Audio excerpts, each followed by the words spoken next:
Yesu Kristo nashimwe bavandimwe, amahoro y'Imana abane namwe. Uri kuri Prince Robert Rwanda no kwiwirizima TV. Imana iguha umugisha kandi wagize neza, wowe udukunda, wowe udusengera, wowe utwifuriza umugisha w'Imana, natwe turawukwifurije. Kuri screen zacu dufite umwana w'Imana, ngira ngo twakire abanze adusuhuze, atubwire amakuru ye, tubone kuganira ibyo Umwami Yesu ashyize ku mitima yacu. Karibu. Ndabasuhuje, nizere ko muri amahoro aho muherereye hose. Nanjye ndashima Imana, ndi Robert. Imana y'amahoro nibaha umugisha. Hanyuma ndashaka kubarangira iki gitabo. Igitabo kiravuga ngo hirya y'ibigaragara Bibiliya ivuga iki. Yego. Umuntu wumva wifuza kugisoma kirimo ibintu byiza, amvugishe kuri kontakite zanjye nzakimwoherereza. Hirya y'ibigaragara Bibiliya ivuga iki? harimo ishakiro cyangwa se amashakiro yayo, harimo ibintu byinshi cyane. Urugero, umutwe wa mbere uravuga ngo akamaro k'ubuzima bwa nyuma y'urupfu. akamaro k'ubuzima bwa nyuma y'urupfu. Umutwe wa kabiri urimo umuntu n'icyo yaremewe.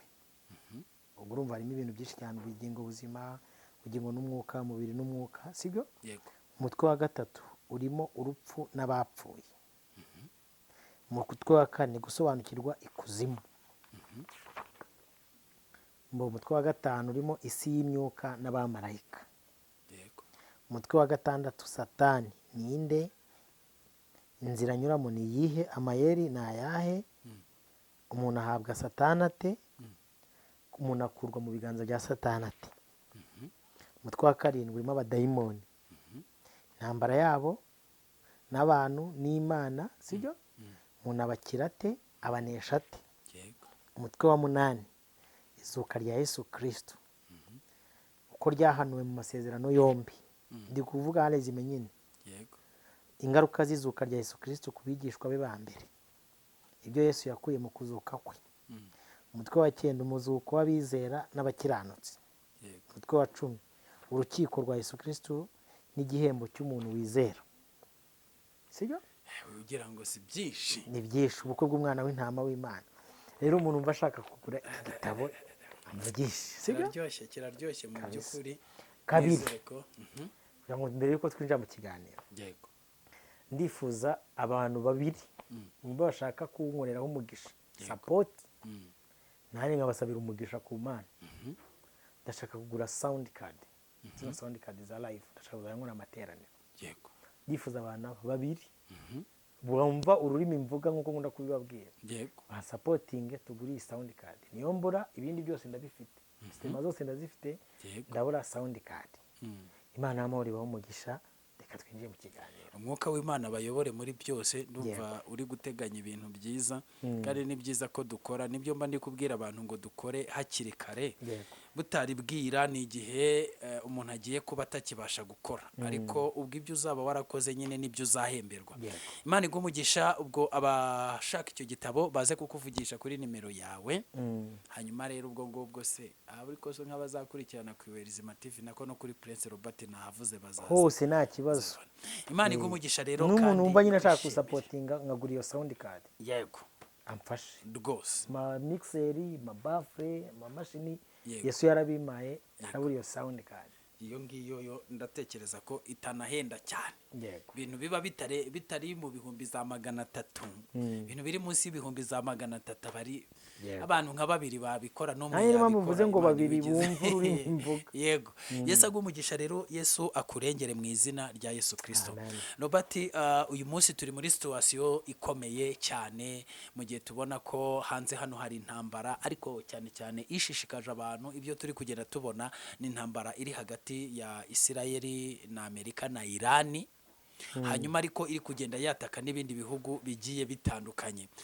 Ku ruhande rw'abakristo, iyo tuvuze Isirayeli abantu bahita bavuga ati ubutaka bwahawe umugisha, ubwoko bw'Imana. Ni gute abantu bari kubumenaho biriya bisasu bakaba bamaze kuhagera kuriya? Hari abandi bantu bashinzwe kugenda bavuga ati musengere Isirayeli, ijambo ry'Imana ritubwira ko ni ku ijambo, bahera ku ijambo ry'Imana riri mu itangiriro, aho Imana yabwiye Aburahamu yuko uzamusabira umugisha nawe izamumuha, izamuvuma nawe ikamuvuma, bakavuga ati rero kubera iyo mpamvu dusabire ubwoko bw'Imana umugisha, natwe duhabwa umugisha, ku buryo bamwe banagira gutya bakiyiriza ubusa rwose, bagafata iminsi yo gusabira Isirayeli umugisha. Ese nawe uri umwe mu bantu bari gusengera Isirayeli, buriya bwoko bw'Imana, kugira ngo Imana ibatabare, cyangwa ufite ukuntu? yego, ndi mu bantu basengera Isirayeli ngo Imana yihe umugisha. Yego. Hanyuma rero uragarukira hano ntabwo aramenya Isirayeli isengera iyo ariyo. Ntabwo nsengera iyi ngiyi, ejo bundi nabonye inzuki zari zatewe za Netivoti, uri kumva sibyo? Yego. Ntabwo nsengera iyi Isirayeli mbona yuzuyemo ibikona. Iyi ni Isirayeli ya kane, iyi yo ntabwo nyisengera. Ngiye kukubwira Isirayeli rero nsengera, sibyo? Yego. Kandi numva Imana izamaho umugisha. Dukunda kuganira, uyu munsi turi mu ntambara ya gatatu y'isi yose, ariko turi mu ntangiriro zayo. Niko bibona. Kuko izakomera igeze ku cyitwa Herumagedoni. Dukunda kuganira nkakubwira ngo isi igabanyijemo ibice 7, sibyo? Ibyo bice 7, buri gice cyose gifite abera bacyo, sibyo? Nk'uko abo bera bose bazagira icyo bita umuzuko, hari imizuko 7. Yego. Yego.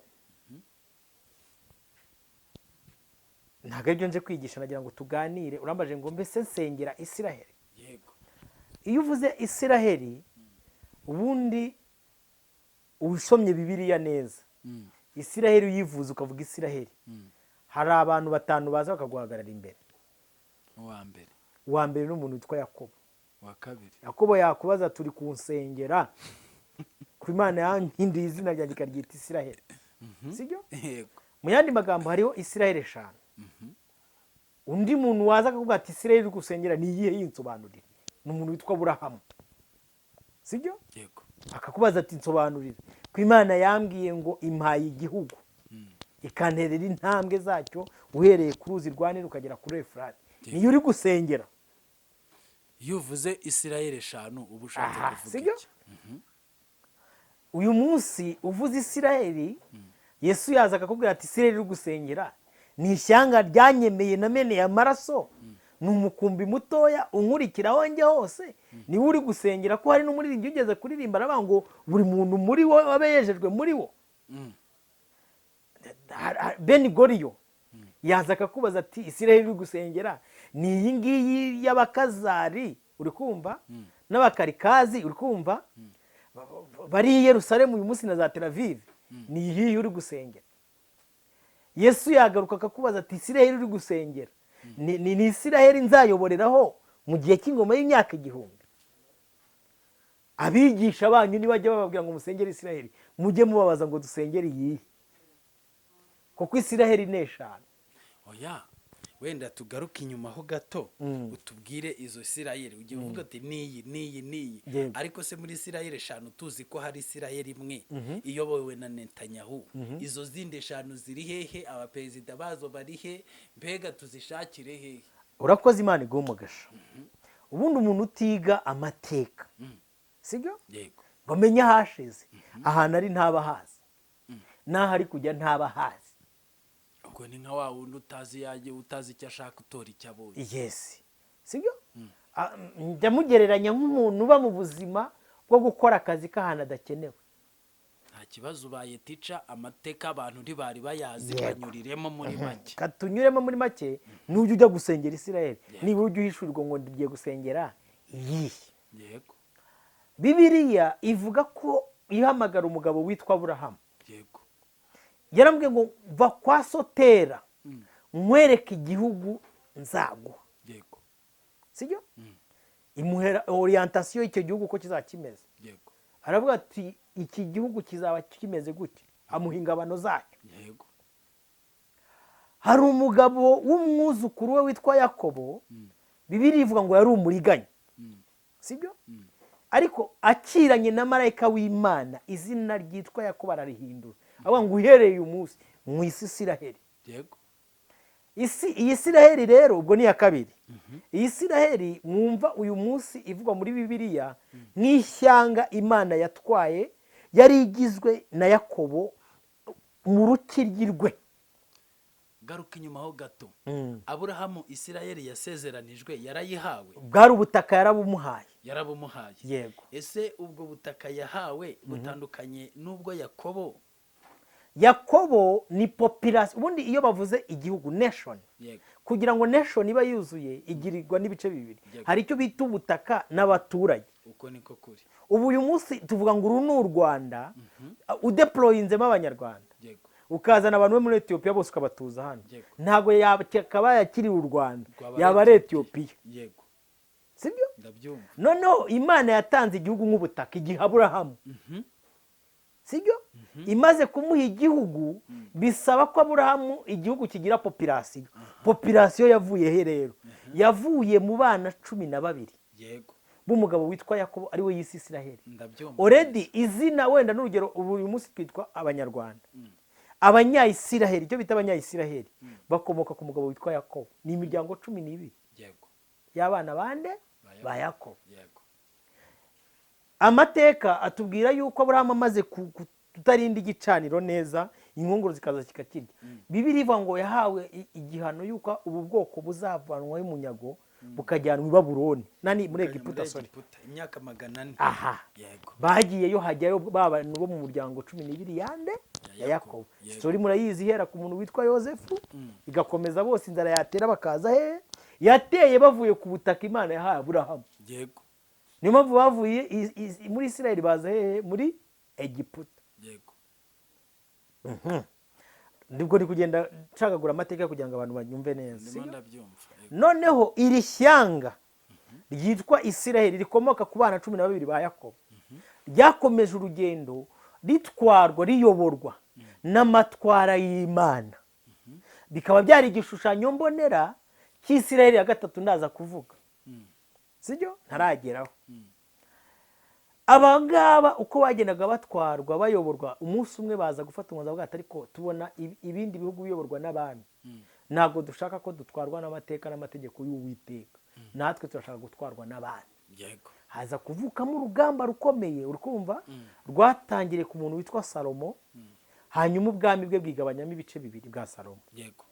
Amaze gukora ibyangwa n'amaso y'Uwiteka, aciye mu isezerano Imana yari yamusezeranije. Yego. Sibyo? Yuko niyitwara nabi ubwami bwe batazaburambana. Yego. Umuhungu we n'umugaragu we bagabana ubwami. Yego. Isirayeli iza gucikamo ibice bingahe? Bibiri. Yego. Habaye igice cy'Iyudaya, uri kumva? Yego. N'igice cy'Isamariya. Yego. Abana 10 donc ubwoko bukomoka ku bana 10 ba Yakobo. Yego. Bugisamariya. Yego. Ababiri bajya hehe? Iyudaya. Ariwe Benjamin na Yuda. Na Yuda. Yego. Sibyo? Bibaho igihugu kibaho gifite amashyamirane. Yesu arinda avuka. Yego. Hariho Isamariya ni Yudaya. Uribuka uno mugore wahuye na Yesu? Yego. Kwiribo. Yamubwiye ngo iki? Yaramubwiye ngo unsaba amazi gute kuri umuyuda nkaba umusamariya. Urumva harimo amacakubiri, ariko aravuga ngo aya masoko turi kunyweraho amazi twayacukuriwe na sogokuruza nde? Yakobo. Kandi na Yuda. Yuda nawe ni mwene Yakobo. Ariko baranenana. Aha. Hanyuma ndashaka kugera kuri Isirayeli ya gatatu. Yego. Yesu akimara kuza yaje mube ntibamwemera. Icyo akora bamwemeye bose bakizera izina ryabaye ubushobozi. Hari ikintu cyabaye mu magambo y'ubuhanuzi bwe. Yaravuze ati iribuye mubona rigeretse kuri ni ntaryo muzongera kubona. Kabiri, ngewe ngiye gukora irindi shyanga. Ngiye gukora ubundi bwoko. Abandi bantu batwarwa no kunyizera. Sibyo? Yego. Ahita kuraho akora destroying. Adestroyinga Isiraheli. Noneho hatangira kuba icyo bita umukumbi muto. Ishyanga ryera. Ubwoko bw'Imana abantu yaronse. Aba bari mu isi yose. Niba usenga usengera iyihe? Isiraheli. Ko Pawulo yajyaga bati ubwo rero musabire n'abandi bera bose. Yego. Turi kugendana? Yego. Ndumva meze nk'ibisukwa ku gicaniro. Narinzi ibyo kwizerwa. Ibisigaye imbiki ikamba ry'ubugingo buhoro. Singe ngenyine n'abandi bera bose. Yego. Yohana we yarabanditse avuga ngo abangaba bakurikira umwami Yesu aho bajya hose. Usengera iyi Isiraheli ni Yakobo. Ni ubutaka bwa Aburahamu. noneho ejo bundi abantu ba Beni Goriyo uri kumva n'abandi baricara baravuga ati ariko ko dushinzwe gukora burikolaje mu isi y'umwuka uri kumva mwaretse tugasohoza ijambo Yesu yavuze ati nimubona umutini utangiye gutoha muzararame murebe mu ijuru ko kuramuka k'umwana w'umuntu kugize gute kwegereye ahubwo ati turashaka gusubira ku butaka bwacu baraza bajya muri Palestina iri naryo ni ishyanga riyobowe na Netanyahu uyu munsi nk'uko woza ubivuga baraza bajya muri Palestina bavuga ati turafata 13% bya Palestina ubu ni ubutaka ni Isiraheli turashingira kuri politike no kuyobokamana turi abayuda kubera icyo abahungu mutabita abayuda mubita abanyayisiraheli batitwa abanyayisiraheli bitwa abayuda ese ugira ngo ni bande babita abayuda ko abantu babita ko ari abisiraheli ibyo bintu birazwi bizwi nyine n'abakabimenye twe iyo turi kumva ngo hariya ngo kwa ba Netanyahu baba ngo muri Isiraheli byagenze gutyo wavuze muri Isiraheli rero tuba tuzi ko n'abariyo ari abisiraheli baje bate kubyumva ubwoko Imana yaronse abantu Imana yahashyize ko Bibiliya isoma nk'abami babo bavuga ati Uwiteka abwira Samweli ati genda untoranyirize umuhungu w'inzobe aho ngaho batari ko umuntu witwa Sawuli yari umusore mwiza w'imibiri yombi uyu munsi aba ariyo nabi imibiri yombi n'inzobe nikomereze sinshaka amahane nabazi ariko iyi ni Isiraheli ya kangahe ya kane hari indi Isiraheli rero ya gatanu itegerejwe ese usengera iyihe muri izo eshanu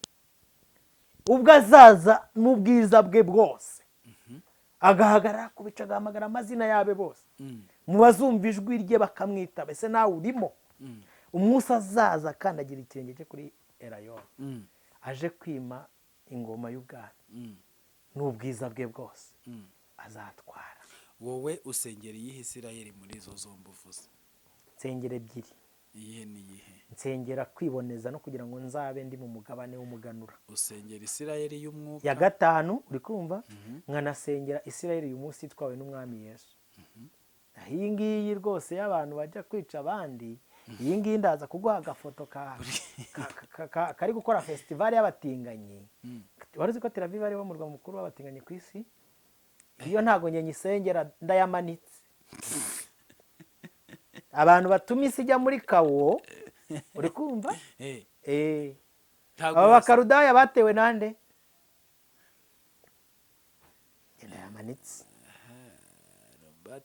Robert isa kugiza abantu buriya bwoko bw'Imana buri hariya Uwiteka ari guteza inzuki ubwoko bw'Imana ukabureba abanyayirani bari kuburimbura bari abanyamahanga ese ubundi bakuvuye bagize gute si muri Ethiopia hano bavuye no muri za Polonye nahe wenda baravuye ariko bahavuye bari barahagiye none se aba banyayirani uri kurwanya uzasome Bibiliya ku ngoma y'umwami Shalumaneseri uri kumva yaraje afata abantu abayuda bose arabadeployinga abajyana i Kaludaya bavukirayo babayo bakurirayo babwirwa n'iki ko abo ngabo bari kurwanya babita ubundi se ukurikiranya amateka n'isi bene se ubwo muri makeya ushobora gusanga ari famiye iri kurwana n'abana bavandimwe nyine ubwo se baba bari gupfa iki noneho isezerano se ntibari umwe witwa Isaka bamuhaye isezerano rivuga ngo nkuhaye urubyaro rw'inyenyeri undi uravuga ati wowe nyura hano sha mwene Haga nyura hano we guhaye umugisha bazabagara hano hari ibintu by'amapeteroli bigenda ube wituriye aho ngaho ntuzajya ushaka gufunga Horumuzi uri kumva isi yose izajya imenya ko navuganye nawe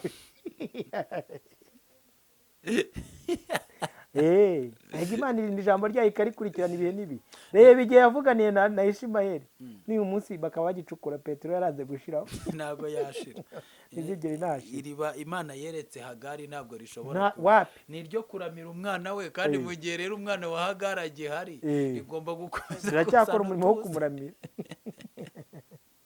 urumva mu by'ukuri ubu ngubu noneho tuvuge ko umupasiteri uri guhagarara imbere y'itorero ashumbye cyangwa se y'idini ayoboye akavuga ati rero dukora amasengesho yo gusengera Isiraheli uko mwumva ibintu biri guturikirayo rwose buriya bwoko bw'Imana buri kurengana ushatse kuvuga ko we adahagaze mu kuri urambabarire Mm. urambabarire icyo kibazo cyane ntacyo usubiza wa mungane wa wundi avuga ati njye nizeye imbaraga z'ubushobozi none barakubita induru ziri kuvuga mbabarira bene wacu ndabazi urabazi ntabyo wiri buvuga ntabyo mvuze gusa wowe uvuze iyo usengera njye mvuze iyo nsengera wowe usengera iyihe aho ibyo abari mu kuri Yesu n'abari mu ubundi binyoma wowe iyo niyo usengera ayo bariyesha wa mwana wa kakajwi azayishyura ntari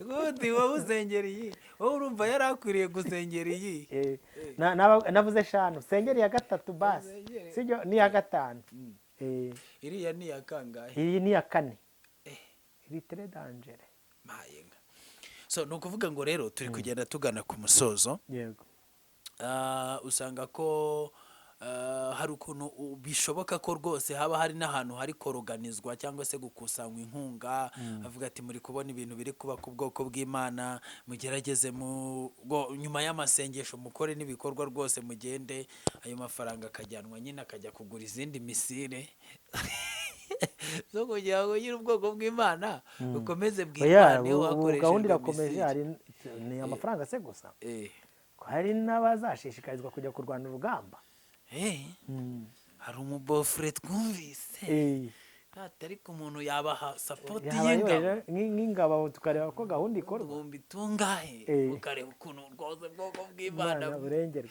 ariko bajye bumva uburyo ibintu by'imyizerere biba biri kugenda byinjira no muri politiki ni ukuvuga ngo rero nasomye mu byahishuwe ndumva ni kuri 14 havuga uburyo uriya mugore nyina w'abamaraya bose ngo yari afite igikombe cy'ibizira ariko nyine ngo mu ruhanga rwe handitsemo amazina yo gutuka Imana kandi ngo n'icyo gikombe cyuzuye ibizira byose ariko ngo niwe amahanga yose yasambanaga nawe ngo akanamutereka inzoga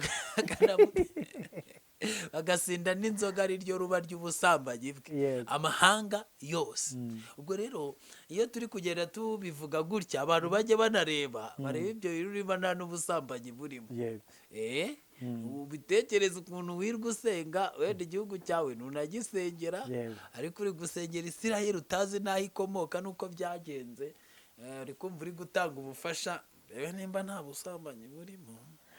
Reka twisoreze ikiganiro ariko nasoza mvuze ni njiji nizize wa mungani wawe undi ati njiji nizize usengera igihugu cyacu mwana usengera igihugu cyacu uve muri za igihugu cy'abicanyi ariko of course hari n'ibindi bintu tugomba kugira buriya wavuzemo ikintu gikomeye uravuga uti hari Magidoni ati iyi ntambara y'isi ya gatatu yaratangiye ariko izo igomba kuzarangira ibaye hari Magidoni bivuze ko wenda nk'uko twaba ibyo ubivuze tukabigenderaho tugashaka kubisesengura cyangwa kubyanarizaho twakumva ko amahoro ari kwitegwa ko ibintu bigiye guhinduka wenda esansi kongera ikamanuka n'iki byose byaba bitari byo ahubwo ari ibintu biba bigomba kuba byaba bigiye gukomeza ariko imanuka ite Umushinwa yinjiyemo n'Umurusiya akinjiramo umugabo w'Imana Ezekiel 3:8 yaravuze ati umunsi muzabona Gogi yamaze kwiterekamo mwana ufite imvange yajya hirya ashimira Imana ubundi mujye kure y'induru y'abarasana musenge cyangwa se mujye mu cyumba cyanyu mwiherereye mufate umwanya musenge naho ibindi ni amahoro yuzuye muri iyi si twabona kwa Yesu ngo niho gusa hasendereye amahoro. Reka tubwire abantu rero bagume gukora ibyo bakwiriye gukora kandi bakiranuka barushaho kwiboneza. Dushoje gutya ngewe umwuka w'Imana yarambwiye ngo muri iki gihe mbwira abantu bambare amakanzu neza biboneze bategereze umukwe cyangwa se bamwe bamusanganire ababamba amahema bayabambe bamutegereza akanya gatoya. Rero nta gihe dufite cyo gutakaza bene data tuba tuje kugira ngo wenda tuganireho gakeya n'abantu batari bazi ibyo byose bagende bagira ibyo bamenya kandi igituma uko tuba tugira ngo ubimenye gusa ahubwo nuko tuba tugira ngo ubimenye ugire n'icyo ubikora. Reka tubwire abantu abafite amavuta mu mpera zo muyakomezanye n'abayacanye barangaye nyine bari gusengera za Isirayeli n'izindi uri kumva mushaka ukuntu muzavuga ati katumutegereze muri imyaka 7 turebe ko yazaza. Imana ibahe umugisha. Bakoze cyane duhuriye mu bindi biganiro bitaha. Robert turagushimiye. Imana iguhe umugisha mu izina rya Yesu. Shalom.